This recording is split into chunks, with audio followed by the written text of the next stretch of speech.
Let's talk strategy. If Christians in the world were in the business of going and converting everybody else, and they started targeting, like Muslims may be targeting the Western ideology, what if we targeted their ideology? What city would you go after?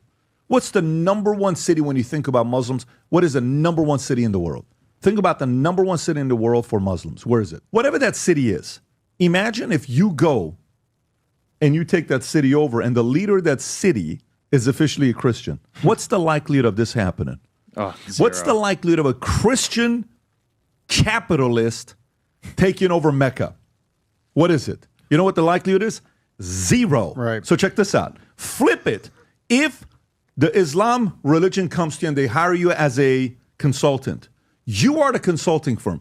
You, that Inc., right? You're incorporated.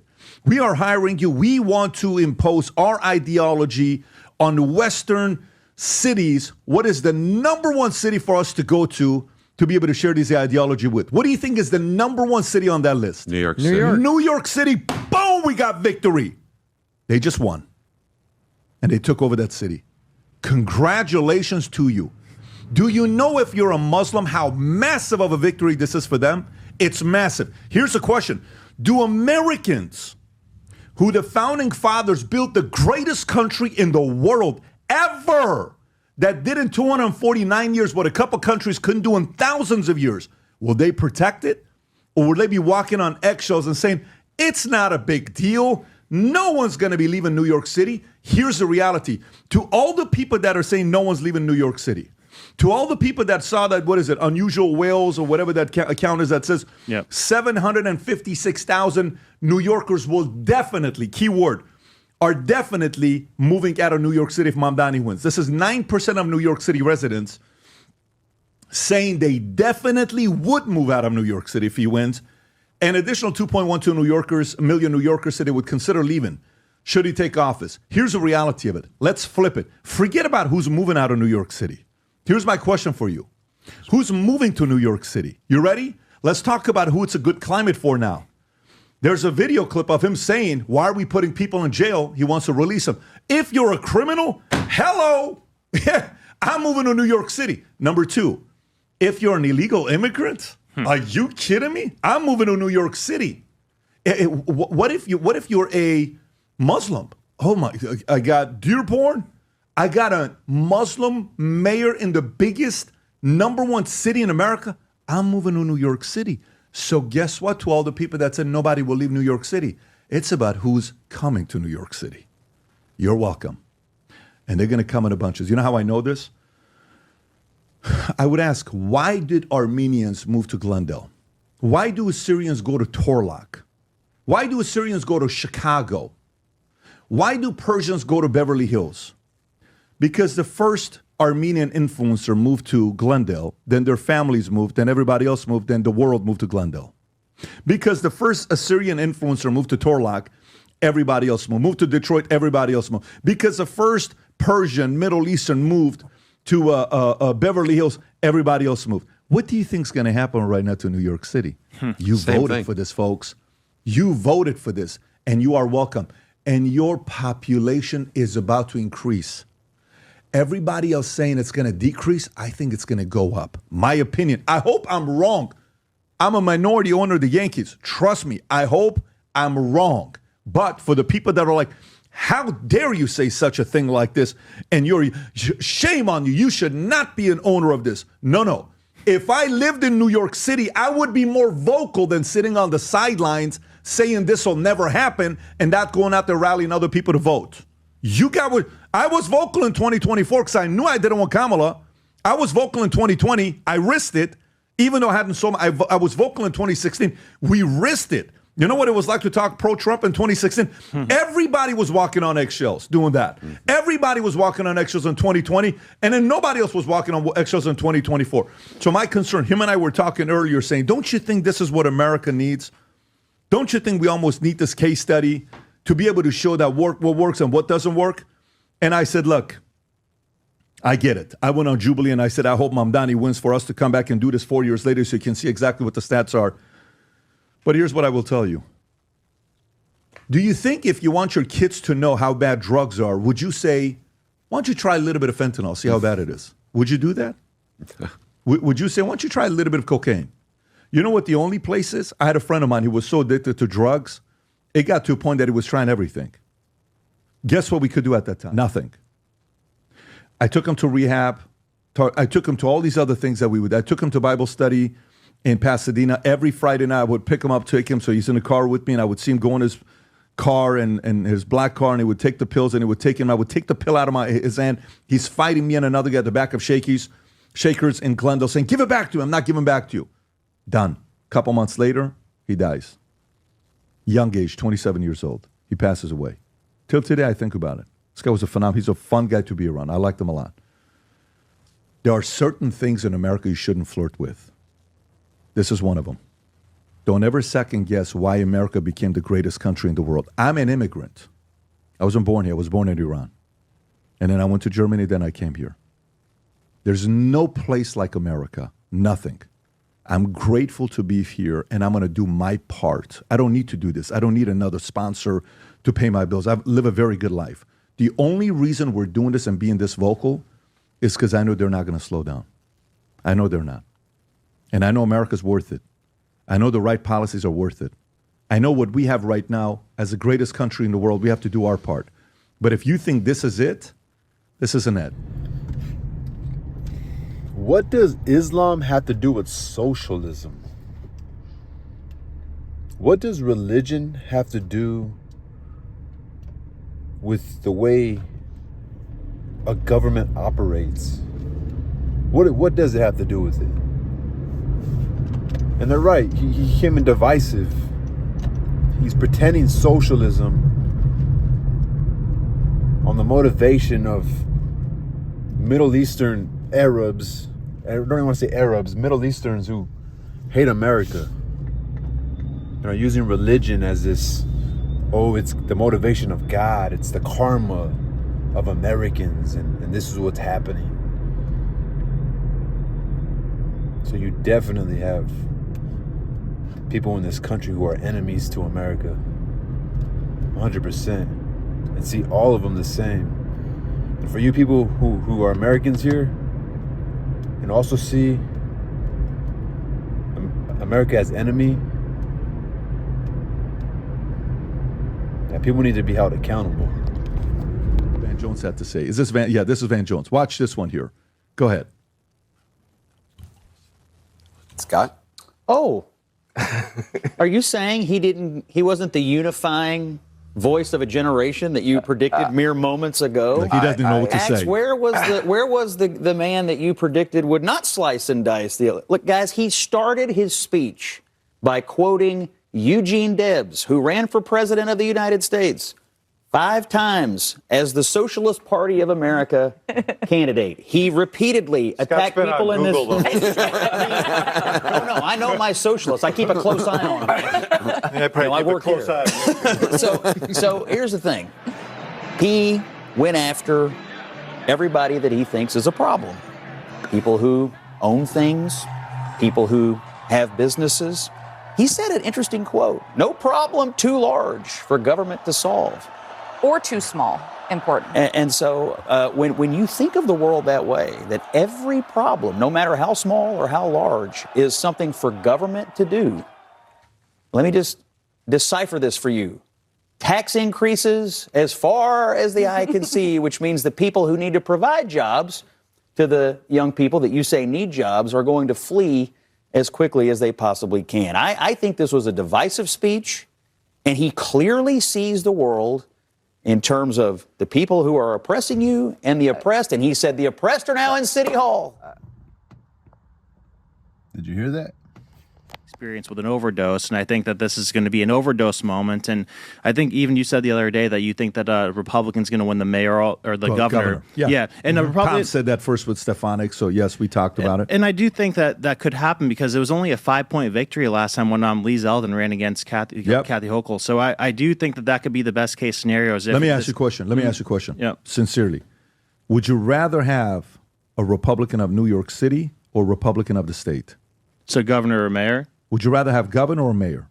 Well, people in New York say that the mayor has much more influence over the city, but I think the governor couldn't have more power over the city than the mayor if it got to like a power contest. I agree, but if we were to go right now the last 40 years and ask you to list out the mayors the last 40 years, are you more likely to be able to name the last 40-year mayors or governors? Mayors.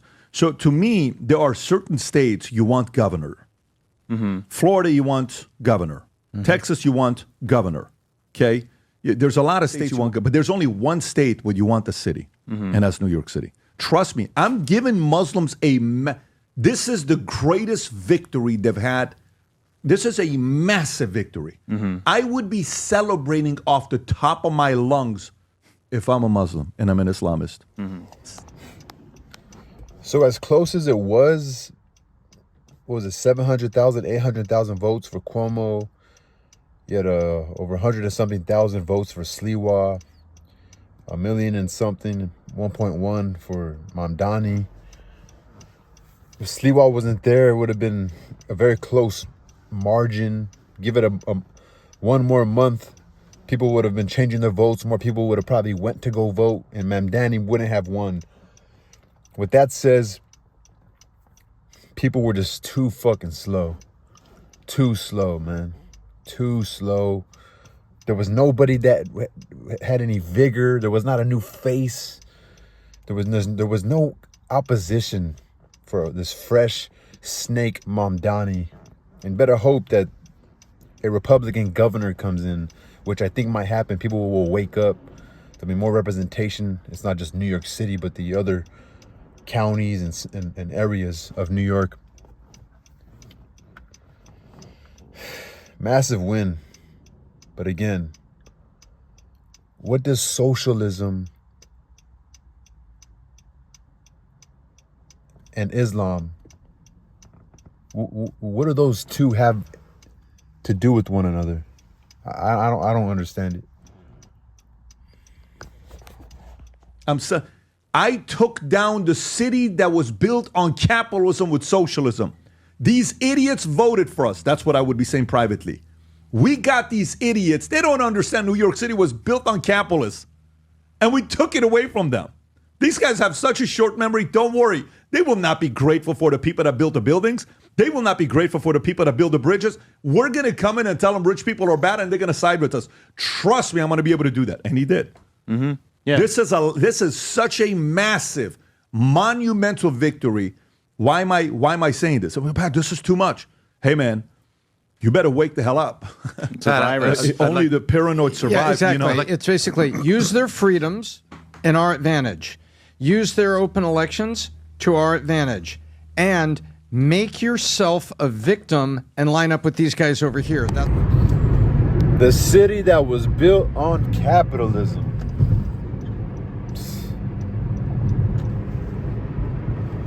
Use their laws, use their government, use their leisure, their submissive behavior, use their decadent society, use their wealth that has given them comfort, use that all against them. They're not gonna fight back. We're jihad. We're mufti. We're martyrs. We're Muslim. We're Islam. We're willing to die for our religion. These people are soft. These people aren't willing to fight. People aren't going to fight. They roll over. That's our path to victory. That's how it worked. By the way, I'm quoting the Omar playbook. They have said these things. This is not my speculations. This is what they've said. We will use their open elections against them. We will use their freedoms to walk in. And then we call out the oppressed, and the dog whistle is heard by the Democrats that will support us. And now they're turning around and looking at it. You better be careful what you're looking at, because there's a lot of things that you believe in that if they want to invoke the tenets of their laws and their systems, don't play well with a lot of Democrat positions at all. And what you don't realize is the puppy grows up and it becomes a Rottweiler, and it forgets that you raised it because that's the way it's bred. Yeah, I'd like to get your thoughts to see From a business perspective, I know we saw there was significant amount of people who either said they'll definitely leave or consider leaving. So people say things, they don't always follow through. What do you think realistically would be the fallout? And then, how does that affect the states that they go to? How does that affect the economy if they're the upper income earners, generators, job providers? Yep. Do they move their businesses? Do they move themselves? What do you think the real percentage is of people that actually leave? What I'm trying to say is it's a small percentage. So when they say 756,000 is going to leave, definitely leave, what do you think is actually going to leave? That's what I'm saying. Maybe, what, 5,000 people? Maybe. What do you think? You think the number's 5,000 people? No. It's like Hollywood. They're in Santa Monica having their lattes, quietly talking to each other that they enjoy the tax breaks. What do you think the number is? Of the 750? Yeah. I'll go with 10%. Do I think 75 That's to a big number. 100,000 people? Okay, so yes, Tom, just so yes, you know, I do. But here's a question. I look at realtor stats down here in South Florida. I look at the license plates. I look at what's happening. Although we're in season right now, it's hard to measure the Canadian, the New York, and the Pennsylvania plates that are informal polling measure of South Florida. Correct. But I believe there's 75 to 100 coming down. There's a lot of realtors that would support the fact that they're not that number, but there's a wave. Remember the move from 2020 to 2023? There were $1 trillion of wealth left in New York just because of that. And California. Yeah. So if it gets, I send Rob those charts if you want to show them. But if it gets worse than that, then it could be very. What's big. really going to be critical is, are they the job creators and job providers? Mm-hmm. Because if they move their businesses down here, bro, those fucking dude, it's just like in California. And again, someone's gonna get pissed by I say this. The first generation, even the educated, trust me. Let's use Mexico as an example. If your mother and father, if one of them was educated in Mexico, decided to come out here because, hey, why not? There's an open border. Now is the time. We've always wanted to go to America. Is it because of the American dream? Or it's just because of the American advantage? A lot of it is because of the American advantage. Why people come. No one talks about it. It's the American advantage. And there's an influence. If your mother or father was educated, let's say in Mexico, I have a teacher, and she's a Chicano study teacher. I have so much to talk about her. She's disrespectful to America. Very disrespectful. And let's use her as an example. I already talked about her. I already opened it up. Her father was educated in Mexico. Sure enough, he's influenced his son. His son is a professor at a university. She's a professor in ethnic studies, which is just a fancy word to say a subject that is anti-American. She's a professor. And this is a father who had an influence on his children to get educated in America. How can you educate your children in the country you were born in, right? Is he seen as a traitor from his... Anyway, that's neither here nor there from what I'm trying to get at. He mentioned, what matters is the job creators. All that... So back to my idea is that in California, these people who are coming in, they're more conservative, just like these Islam people. Are they not conservative? The Sharia law, is that not, are they not conserving? Are they not conserving the tenets to their religion? These so-called democratic immigrants, especially these radical Muslims and Islams, these jihadists, these mujahideen, they're the most conservative of even the conservatives. Sharia law, stoning, making your woman cover herself, raping.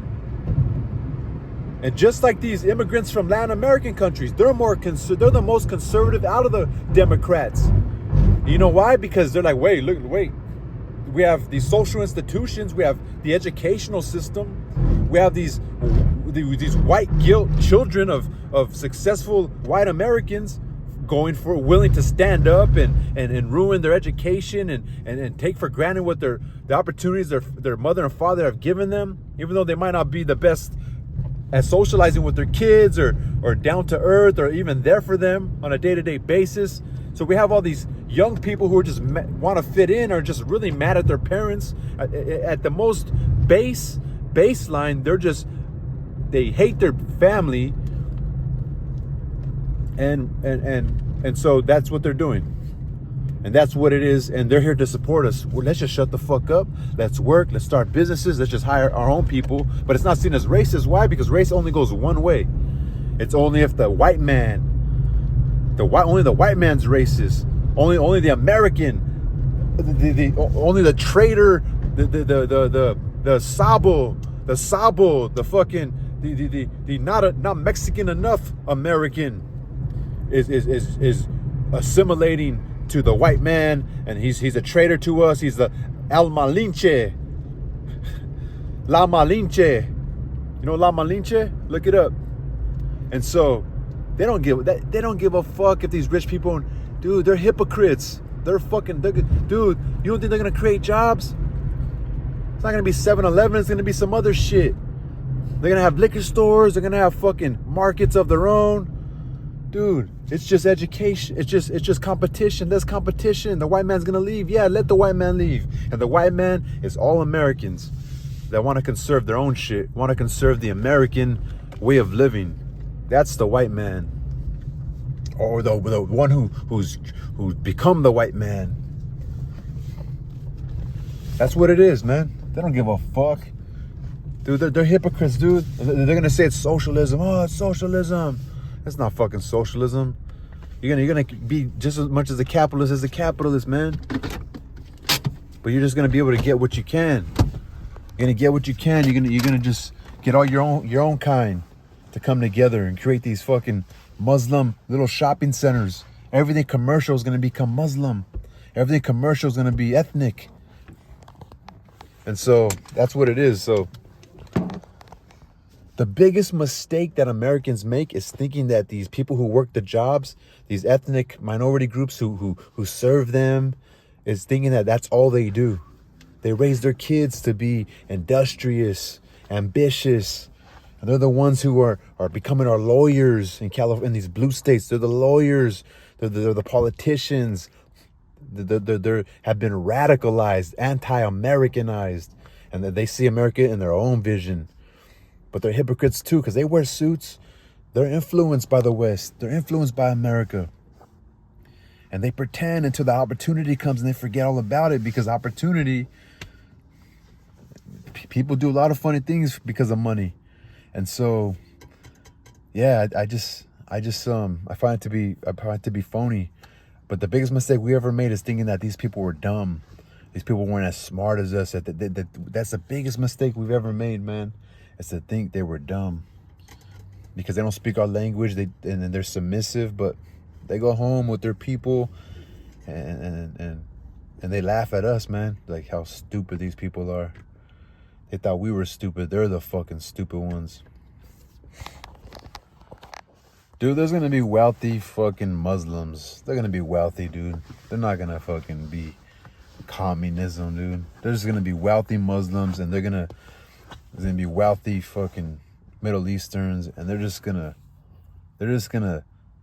get deeply embedded in that part of America, man. In that part of the United States, they're gonna become deeply embedded right there, and they're gonna be insulated by their gang, which is their jihad, their radical Muslims. That's what they're gonna do, man. That's just what's gonna happen. They're just gonna be the gang. They're gonna be the enforcers, and everybody's gonna subjugate to what they want, and unless we fight back, man. And it's crazy. It's crazy, man. But yeah, again, I want to reiterate, they're gonna capitalize. They're still gonna capitalize. That's what our system is, man. Banks, business, they're gonna capitalize. And they're just gonna be a mob. They're gonna be a mob. They're gonna have hierarchy. They're gonna rule with money. That's just what it is. They don't give a fuck if jobs leave, dude. That's what they want. That's what they want.